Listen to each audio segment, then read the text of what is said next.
السلام علیکم ورحمۃ اللہ وبرکاتہ.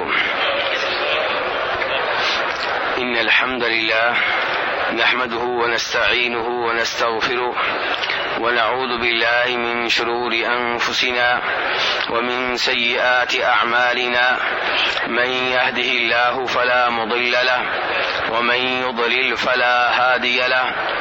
أشهد أن لا إله إلا الله وحده لا شريك له وأشهد أن محمدا عبده ورسوله. أما بعد فإن خير الحديث كتاب الله وخير الهدي هدي محمد صلى الله عليه وسلم وشر الأمور محدثاتها وكل محدثة بدعة وكل بدعة ضلالة وكل ضلالة في النار.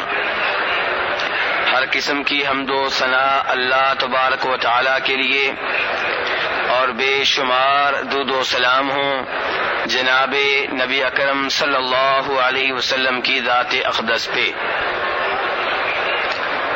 آخرت پہ ایمان لانا ایمان کے ارکان میں سے ایک اہم ترین رکن ہے. لیکن آخرت پہ ایمان لانے کا مطلب کیا ہے؟ آخرت پہ ایمان لانے کا مطلب یہ ہے کہ آپ اس بات پہ ایمان لائیں کہ مجھے مرنے کے بعد دوبارہ اٹھایا جائے گا. آخرت پہ ایمان لانے کا مطلب یہ ہے کہ آپ اس بات پہ ایمان لائیں کہ میرا حساب کتاب ہوگا. آخرت پہ ایمان لانے کا مطلب یہ ہے کہ آپ اس بات پہ ایمان لائیں کہ روز قیامت شفاعت ہوگی، لیکن اللہ کی اجازت سے.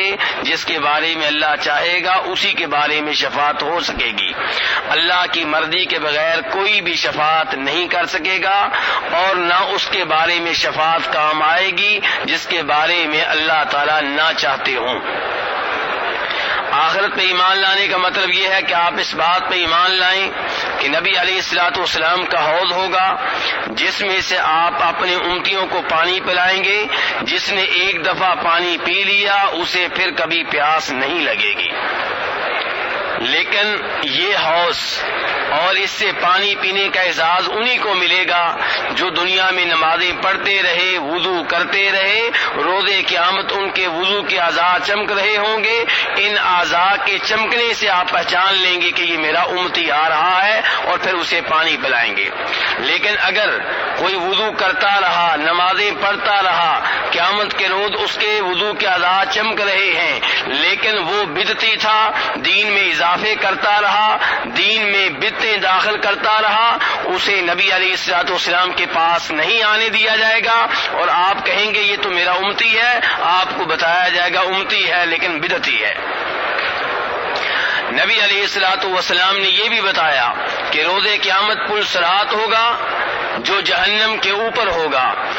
اس میں سے ہر ایک کو گزرنا ہوگا. جو جتنا اچھا ہوگا اعمال کے لحاظ سے وہ اتنی جلدی اس پل کو کراس کر لے گا، اور جس کے اعمال اچھے نہیں ہوں گے یا جو ایمان پہ نہیں ہوگا وہ خطرے میں ہوگا. اور کئی ایسے ہوں گے خصوصاً وہ لوگ جنہوں نے اسلام قبول نہیں کیا، جو کافر تھے، وہ اس پل میں سے جہنم کی آگ میں گر جائیں گے. یہ پل بال سے زیادہ باریک ہوگا، تلوار سے زیادہ تیز ہوگا. آخرت پہ ایمان لانے کا مطلب یہ ہے کہ آپ ترازو پہ ایمان لائیں کہ روز قیامت ایک ترازو ہوگا. اس ترازو میں انسانوں کے اعمال کو تولا جائے گا. اچھے اعمال ایک پلڑے میں، برے اعمال دوسرے پلڑے میں. اس ترازو میں ہمارے اعمال کے رجسٹروں کو تولا جائے گا. وہ رجسٹر جن میں ہمارے اعمال لکھے ہوئے ہیں انہیں تولا جائے گا. اس ترازو میں خود انسانوں کو تولا جائے گا. وہ لوگ جو عمل کرتے رہے انہیں تولا جائے گا. اس پہ بھی ایمان لانا آخرت پہ ایمان لانا ہے. آخرت پہ ایمان لانے کا مطلب یہ ہے کہ آپ اس بات پہ بھی ایمان لائیں کہ روز قیامت لوگوں کے ہاتھ میں اعمال نامے دیے جائیں گے. جو کامیاب ہوگا، جس کے اعمال اچھے ہوں گے، اسے اعمال نامہ اس کے دائیں ہاتھ میں دیا جائے گا، اور جس کے اعمال برے ہوں گے اسے اعمال نامہ اس کے بائیں ہاتھ میں دیا جائے گا.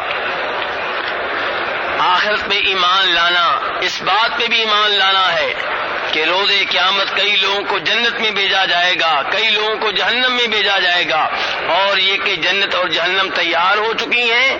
جنت ٹھکانہ ہے اچھے لوگوں کا، متقین کا، پرہیزگاروں کا، اور جہنم ٹھکانہ ہے کافروں کا اور گنہگاروں کا۔ آخر پہ ایمان لانے میں کئی چیزیں اور بھی شامل ہیں جن کا تذکرہ آج کے درس میں کرنا چاہوں گا۔ اب تک جو چیزیں میں نے ذکر کی ہیں یہ وہ چیزیں تھیں جن کا تذکرہ ان دروس میں ہو چکا ہے جو میں آج سے پہلے دے چکا ہوں۔ آج کے درس میں یہ بتانا چاہوں گا کہ آخرت پہ ایمان لانے کا ایک مطلب یہ بھی ہے کہ آپ قیامت کی نشانیوں پہ ایمان لائیں۔ کس پہ ایمان لائیں؟ حالانکہ قیامت کی نشانیاں یہ آخرت سے پہلے ہیں، لیکن ان کا تعلق آخرت سے ہے۔ یہ نشانیاں اس بات کی ہیں کہ اب دنیا ختم ہونے والی ہے اور اب قیامت واقع ہونے والی ہے، اب ہم آخرت کی طرف منتقل ہونے والے ہیں۔ تو آخرت پہ ایمان لانے کا ایک مطلب یہ بھی ہے کہ آپ قیامت کی نشانیوں پہ ایمان لائیں۔ قیامت کی نشانیاں دو طرح کی ہیں، قیامت کی چھوٹی نشانیاں، قیامت کی بڑی نشانیاں۔ قیامت کی چھوٹی نشانیاں وہ ہیں جو قیامت سے بہت پہلے واقع ہو رہی ہیں۔ مثال کے طور پہ نبی علیہ الصلوۃ والسلام کا نبی بننا قیامت کی نشانی ہے۔ جب تک آپ نبی نہیں بنے تھے اس وقت تک قیامت کے آنے کا امکان نہیں تھا، کیونکہ قیامت آنے سے پہلے آپ کا نبی بننا ضروری تھا۔ تو آپ کا نبی بننا قیامت کی نشانی ہے، آپ کا فوت ہو جانا قیامت کی نشانی ہے، علماء کا فوت ہونا قیامت کی نشانی ہے، سود کا پھیل جانا قیامت کی نشانی ہے، زنا بدکاری کا پھیل جانا قیامت کی نشانی ہے، جہالت کا پھیل جانا قیامت کی نشانی ہے۔ یہ ہے قیامت کی چھوٹی نشانیاں جو قیامت سے بہت پہلے واقع ہو چکی ہیں، ہو رہی ہیں۔ اور کچھ نشانیاں وہ ہیں جنہیں قیامت کی بڑی نشانیاں کہا جاتا ہے، جو قیامت کے بالکل قریب واقع ہوں گی۔ نبی صلی اللہ علیہ وسلم ایک دفعہ اپنے گھر میں تھے، آپ نے اپنے گھر کے بالا خانے سے صحابہ کرام کی طرف دیکھا، وہ آپس میں مذاکرہ کر رہے تھے، بحث و مباحثہ کر رہے تھے، گفتگو کر رہے تھے۔ آپ نے پوچھا کس بارے میں گفتگو کر رہے ہو؟ صحابہ کرام کہنے لگے اللہ کے رسول علیہ الصلوۃ والسلام ہم قیامت کے بارے میں گفتگو کر رہے ہیں۔ آپ نے فرمایا قیامت اس وقت تک واقع نہیں ہوگی جب تک کہ اس سے پہلے کئی نشانیاں واقع نہ ہو جائیں۔ اس حدیث میں آپ نے 10 نشانیاں بتائی ہیں، ان 10 نشانیوں کو قیامت کی بڑی نشانیاں کہا جاتا ہے۔ کتنی ہیں میرے بھائی یہ نشانیاں؟ 10۔ اب میں ان کا تذکرہ کرنے لگا ہوں، مجھے امید ہے کہ آپ ابھی یاد کر لیں گے۔ یہ نشانیاں اس حدیث میں آئی ہیں جس حدیث کو جناب حذیفہ ابن اسید الغفاری رضی اللہ عنہ روایت کرتے ہیں۔ امام مسلم نے اس حدیث کو اپنی حدیث کی کتاب میں جگہ دی ہے، اور ایسے امام ابن ماجہ نے اس حدیث کو اپنی حدیث کی کتاب میں جگہ دی ہے۔ نبی علیہ الصلوۃ والسلام نے یہ 10 نشانیاں بتائی ہیں۔ ان میں سے ایک کیا ہے؟ سورج کا مشرق کی بجائے مغرب سے طلوع ہونا۔ آج کل سورج جب طلوع ہوتا ہے نکلتا ہے کس جانب سے؟ مشرق کی جانب سے، اور قیامت کے بالکل قریب سورج مشرق کی بجائے کدھر سے نکلے گا؟ مغرب سے نکلے گا۔ اور فرمایا اسی دن جس دن سورج مشرق کی بجائے مغرب سے نکلے گا، دوپہر کے وقت، چاش کے وقت زمین سے ایک جانور نکلے گا۔ کہاں سے نکلے گا؟ عام طور پہ جانور کہاں سے آتے ہیں؟ ماں کے پیٹ سے، لیکن قیامت کے قریب ایک جانور زمین سے نکلے گا اور لوگوں سے کلام کرے گا، لوگوں سے گفتگو کرے گا۔ یہ بھی فرمایا قیامت کی نشانیوں میں سے ایک بڑی نشانی ہے۔ کتنی نشانیاں ہو گئیں؟ زبانی یاد کر چکے؟ تیسرے نمبر پہ ایک دھواں ہوگا، یہ دھواں بھی قیامت کی بڑی نشانیوں میں سے ایک نشانی ہے۔ چوتھے نمبر پہ دجال کا ظاہر ہونا، یہ قیامت کی بڑی نشانیوں میں سے ایک نشانی ہے۔ یہ دجال کہاں سے نکلے گا؟ ایران سے۔ کہاں سے نکلے گا؟ ایران سے نکلے گا، اور 70,000 یہودی اس کے پیروکار ہوں گے۔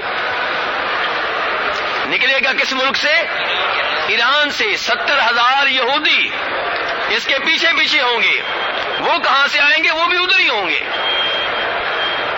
تو یہ بھی قیامت کی بڑی نشانیوں میں سے ایک نشانی ہے۔ پھر عیسیٰ علیہ السلام نازل ہوں گے، کہاں سے؟ آسمانوں سے۔ کس شہر میں؟ شام کے شہر دمشق میں سفید مینارے کے پاس نازل ہوں گے، اور یہ بھی قیامت کی بڑی نشانیوں میں سے ایک نشانی ہے۔ اور وہ زمین پہ اتر کے دجال کو قتل کریں گے، صلیب کو توڑیں گے، خنزیر کو قتل کریں گے۔ ان کے زمانے میں عدل و انصاف عام ہوگا۔ قیامت کی نشانیوں میں سے ایک نشانی ہے یاجوج ماجوج۔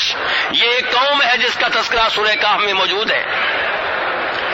ابھی ہمارے اور اس کے درمیان ایک بہت بڑی رکاوٹ ہے، وہ اس رکاوٹ کو روزانہ کی بنیاد پہ دور کرنے کی کوشش کرتے ہیں، اس دیوار کو گرانے کی کوشش کرتے ہیں، صبح سے لے کے شام تک لگے رہتے ہیں۔ جب تھوڑی سی رہ جاتی ہے کہتے ہیں باقی کام کل کریں گے، کل آتے ہیں دیوار پہلے کی طرح دوبارہ مکمل ہوتی ہے۔ لیکن جب قیامت آنے لگے گی تو وہ کہیں گے انشاءاللہ یہ دیوار کا جو باقی حصہ رہ گیا اسے کل توڑیں گے، اور پھر وہ کل توڑ لیں گے۔ پھر جب وہ آئیں گے تو وہ اتنی زبردست اور جابر قسم کی قوم ہوگی کہ جب وہ آئیں گے تو ان کے راستے میں بہت بڑا سمندر آئے گا، بہت بڑی جھیل آئے گی جس میں سے وہ پانی پئیں گے۔ جب ان کا آخری آدمی گزرے گا تو پانی پہلے لوگ اس قدر ختم کر چکے ہوں گے، خشک کر چکے ہوں گے کہ آخری آدمی کہے گا یہاں کبھی پانی ہوا کرتا تھا۔ یہ قوم جو ہے یہ بھی قیامت کی نشانیوں میں سے ایک نشانی ہے۔ پہلے سے زمین پہ رہنے والے لوگ ان کا مقابلہ نہیں کر سکیں گے۔ اللہ تبارک و تعالی خاص فضل فرمائے گا تب یاجوج ماجوج جو ہیں ختم ہوں گے۔ بہرحال یہ قوم بھی قیامت کی نشانیوں میں سے ایک نشانی ہے۔ زمین 3 بار دھنسے گی، دھنسنے کے 3 واقعات ہوں گے۔ ایک واقعہ زمین کے مشرق کی جانب ہوگا، ایک مغرب کی جانب ہوگا، اور ایک جزیرہ عرب میں ہوگا۔ دھنسنے کا ایک بڑا واقعہ یہاں بھی ہوگا۔ یہ 3 دھنسنے کے واقعات بھی قیامت کی نشانیوں میں سے ایک تین بڑی نشانیاں ہیں۔ اور پھر 10ویں نمبر پہ ایک آگ یمن کے شہر عدن سے نکلے گی، لوگ اس کے آگے بھاگیں گے، آگ پیچھے پیچھے رہے گی۔ جہاں پہ لوگ رات گزاریں گے وہاں پہ آگ بھی رہے گی، جہاں پہ لوگ دن کے ٹائم آرام کریں گے وہاں پہ بھی آگ رہے گی، حتیٰ کہ یہ آگ لوگوں کو وہاں لے جائے گی جہاں حشر کا میدان ہوگا۔ تو قیامت کی ان 10 نشانیوں پہ ہمارا ایمان ہے۔ کیوں میرے بھائیو ایمان ہے کہ نہیں؟ اگر ان 10 نشانیوں پہ آپ کا ایمان ہے اس کا مطلب یہ ہے کہ آپ کا آخرت پہ ایمان ہے، اور اگر کوئی کہتا ہے میں ان 10 نشانیوں کو نہیں مانتا اس کا مطلب یہ ہے کہ وہ آخرت کا منکر ہے۔ اور کئی لوگ ایسے گزرے ہیں جنہیں ہمارے معاشرے میں بہت بڑا سکالر کہا جاتا ہے، انہوں نے اپنی تفسیروں میں جناب عیسیٰ علیہ السلام کے نزول کا انکار کیا ہے۔ کہتے ہیں عیسیٰ علیہ السلام خود نازل نہیں ہوں گے۔ یہ جو کہا جاتا ہے عیسیٰ علیہ السلام آئیں گے اس کا مطلب یہ ہے کہ خیر عام ہو جائے گی، بذات خود وہ نہیں آئیں گے۔ یہ تعویل ہے، یہ قرآن کو احادیث کو جھٹلانا ہے۔ ایسے ہی ایک سکالر نے یہ لکھا ہے کہ دجال کوئی شخصیت نہیں ہے، بلکہ اس سے مراد یہ ہے کہ شر عام ہو جائے گا، برائی عام ہو جائے گی، اور یہ بھی نبی علیہ السلام کی احادیث کو جھٹلانے کے مترادف ہے۔ یہ بھی آخرت کا، قیامت کی نشانیوں کا انکار ہے۔ ہمارا ایمان ہے جیسا کہ نبی علیہ السلام نے بتا دیا کہ دجال ایک آدمی کا نام ہے، ایران سے نکلے گا، 70,000 لوگ اس کے پیروکار ہوں گے، مکہ مدینہ میں داخل نہیں ہو سکے گا، اور پوری زمین پہ چکر لگائے گا، 40 دنوں میں پوری زمین کا چکر لگا لے گا۔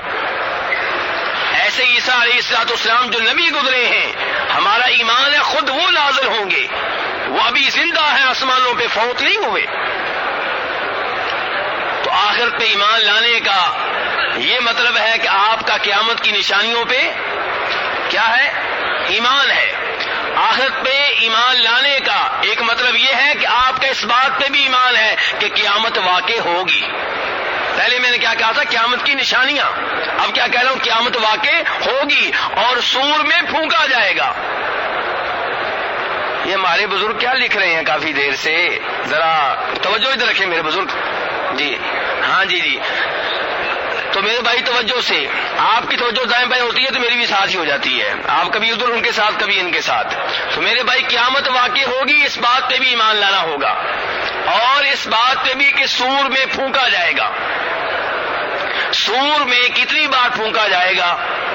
سور میں کچھ علماء کرام نے کہا 3 بار پھونکا جائے گا، اور کچھ علماء کرام نے کہا ہے کہ 2 بار پھونکا جائے گا. اللہ تبارک و تعالیٰ نے قرآن پاک میں سور میں پھونکے جانے کا تذکرہ کیا ہے.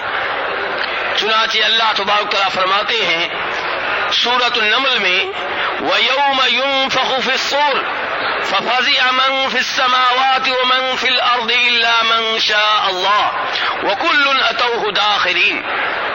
کہ جس دن سور میں پھونکا جائے گا. یہ سور کیا ہے؟ سور کس کو کہتے ہیں میرے بھائیوں؟ جی کون سے بھائی بتائیں گے؟ حدیث میں وضاحت آئی ہے. جی ہاں، یہ سینگ ہے.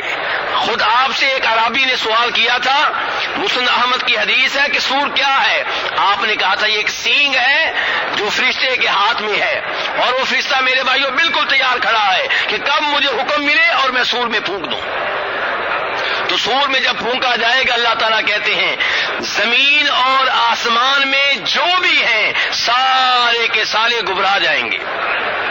سارے کے سارے کیا کریں گے؟ گبرا جائیں گے. الا من شاء اللہ، سوائے ان کے جنہیں اللہ تبارک و تعالیٰ گبراہٹ سے دور رکھے گا. اس سے پتا چلا کچھ لوگ ایسے ہوں گے، کئی مخلوقات ایسی ہوں گی جو سور کے پھونکے جانے سے گبراہٹ کا شکار نہیں ہوں گی. یہ کون ہوں گے؟ کچھ لوگوں نے کہا یہ انبیاء کرام علیہم الصلوۃ والسلام ہوں گے، کچھ نے کہا یہ شہداء ہوں گے، کچھ نے کہا اولیاء ہوں گے. اللہ بہتر جانتا ہے کہ کون ہوں گے. وَكُلٌّ أَتَوْهُ دَاخِرِينَ. اللہ تعالیٰ فرماتے ہیں کہ سب کے سب اللہ تعالیٰ کے پاس حاضر ہو جائیں گے، ذلیل ہو کر، حقیر بن کر. اللہ تعالیٰ فرماتے ہیں وَتَرَى الْجِبَالَ تَحْسَبُهَا جَامِدَةً وَهِيَ تَمُرُّ مَرَّ السَّحَابِ. یہ پہاڑ جو آپ دیکھتے ہیں کہ اپنی جگہ پہ جمے ہوئے ہیں، حرکت نہیں کرتے، یہ بادلوں کی طرح اڑ رہے ہوں گے. دوسری جگہ پہ اللہ تعالیٰ نے سور میں پھونکے جانے کا تذکرہ کیا تو فرمایا وَنُفِخَ فِي الصُّورِ فَصَعِقَ مَن فِي السَّمَاوَاتِ وَمَن فِي الْأَرْضِ إِلَّا مَن شَاءَ اللَّهُ. کہ سور میں پھونکا جائے گا اور آسمان و زمین میں جو بھی ہیں سارے کے سارے بے ہوش ہو کر فوت ہو جائیں گے. بے ہوش ہو کر کیا ہو جائیں گے؟ فوت ہو جائیں گے. الا من شاء اللہ، سوائے ان کے جن کو اللہ تعالیٰ اس سے مستثنا رکھے گا. فرمایا پھر دوبارہ سور میں پھونکا جائے گا اور سارے کے سارے لوگ کھڑے ہو جائیں گے، دیکھ رہے ہوں گے. تو ایک دفعہ سور میں پھونکا جائے گا، لوگ گھبرا جائیں گے، بے ہوش ہو جائیں گے، فوت ہو جائیں گے، ختم ہو جائیں گے. اور دوبارہ سور میں پھونکا جائے گا فَإِذَا هُمْ قِيَامٌ يَنظُرُونَ، تو لوگ کھڑے ہو جائیں گے، دیکھ رہے ہوں گے. تو یہ سور میں 2 دفعہ پھونکا جائے گا. امام بخاری روایت کرتے ہیں جناب ابو ہریرہ رضی اللہ تعالیٰ عنہ سے کہ نبی علیہ الصلوۃ والسلام نے فرمایا کہ سور میں 2 بار پھونکا جائے گا، دونوں میں جو فاصلہ ہوگا وہ 40 کا ہوگا. فاصلہ کتنا ہوگا؟ 40. کیا جناب ابو ہریرہ سے پوچھا گیا 40 دنوں کا یا 40 مہینوں کا یا 40 سالوں کا؟ دونوں سوروں میں سور میں 2 دفعہ پھونکا جائے گا، 2 دفعہ پھونکنے میں فاصلہ کتنا ہوگا؟ 40 دنوں کا یا 40 مہینوں کا یا 40 سالوں کا؟ تو جناب ابو ہریرہ نے اس کا جواب دینے سے انکار کیا. بہرحال دونوں میں فاصلہ ہوگا. تو لوگ ایک دفعہ سارے کے سارے ختم ہو جائیں گے، پھر سارے کے سارے کھڑے ہو جائیں گے اور اللہ کے سامنے حاضر ہو جائیں گے. تو آخرت پہ ایمان لانے کا یہ مطلب ہے کہ آپ اس بات پہ ایمان لاتے ہیں قیامت واقع ہوگی، اور اس بات پہ بھی ایمان لاتے ہیں کہ سور میں 2 بار پھونکا جائے گا. نبی علیہ الصلوۃ والسلام فرماتے ہیں اس حدیث میں جسے امام بخاری نے روایت کیا ہے کہ جب سور میں پھونکا جائے گا یعنی کہ دوسری بار، تو سب سے پہلے جسے ہوش آئے گا آپ فرماتے ہیں وہ میں ہوں گا. کون ہوں گے؟ نبی صلی اللہ علیہ وسلم. تو اس کا مطلب یہ ہے کہ آپ بے ہوش ہوئے کہ نہیں ہوئے؟ بولیے، بے ہوش ہونے والوں میں شامل ہیں کہ نہیں شامل؟ فوت ہونے والوں میں شامل ہیں کہ نہیں شامل؟ شامل ہیں. اسی لیے آپ فرما رہے ہیں سب سے پہلے ہوش مجھے آئے گا. آپ خود فرما رہے ہیں، بخاری شریف کی حدیث ہے. اس سے پتا چلا کہ وہ لوگ جن کو بے ہوش ہونے سے استثناء ملے گا وہ نبی علیہ الصلوۃ والسلام کے علاوہ لوگ ہوں گے. آپ اسی حدیث میں فرماتے ہیں جب مجھے ہوش آئے گا میں دیکھوں گا کہ موسیٰ علیہ الصلوۃ والسلام عرش کا پایا پکڑے ہوئے ہیں.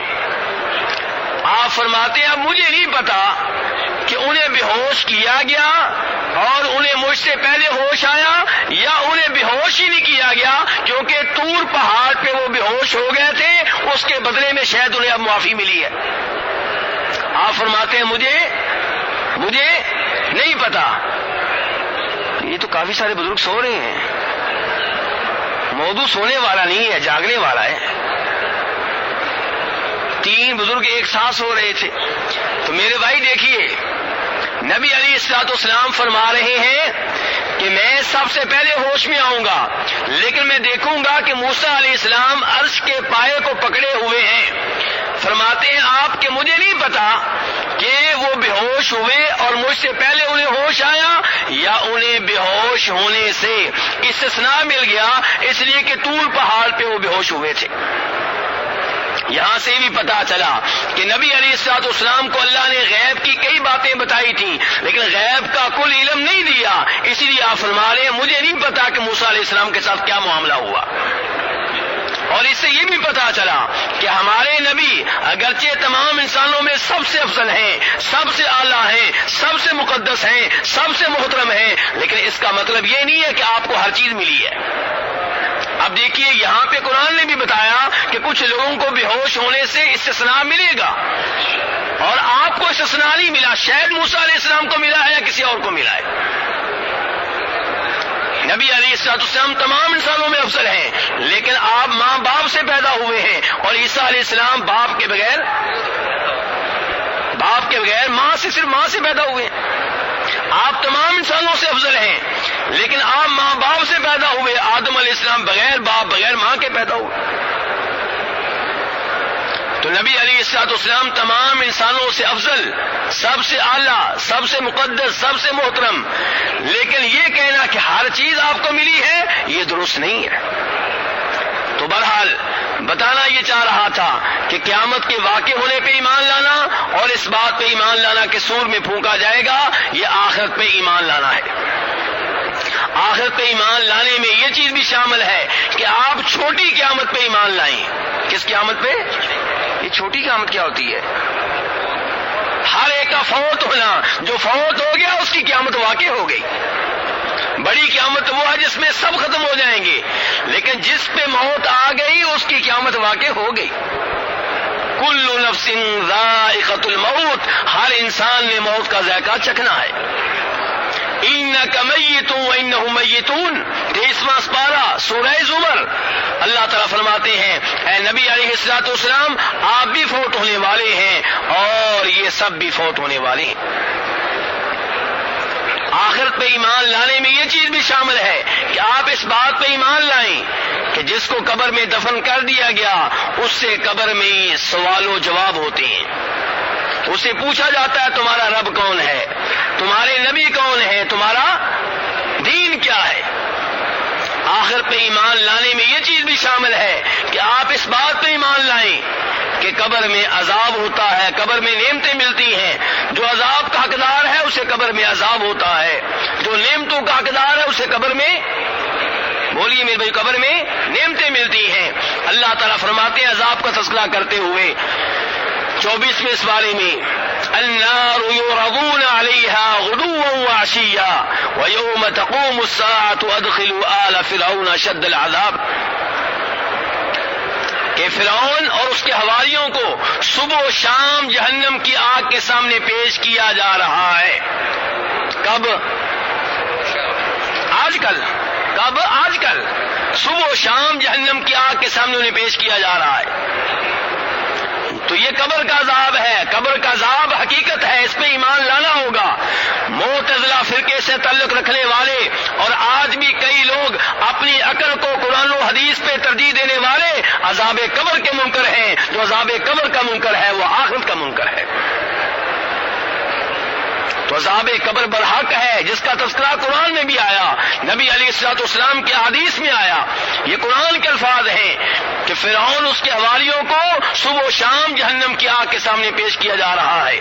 اللہ تعالیٰ فرماتے ہیں آگے، دھیان سے میرے بھائی، وَيَوْمَ تَقُومُ السَّاعَةُ، اور جب قیامت قائم ہوگی تب کہا جائے گا فرعون اور اس کے حواریوں کو شدید ترین عذاب میں داخل کر دو. یہ کب کہا جائے گا؟ اس کا مطلب یہ ہے کہ جو پہلے عذاب جس کا تذکرہ ہوا وہ کب ہو رہا ہے؟ وہ قیامت سے پہلے ہو رہا ہے، یعنی کہ آج کل ہو رہا ہے، برزخ میں ہو رہا ہے، قبر میں ہو رہا ہے. آپ کہیں گے فرعون کی تو قبر ہی نہیں ہے، جو جہاں پہ ہے وہ اس کی قبر ہے.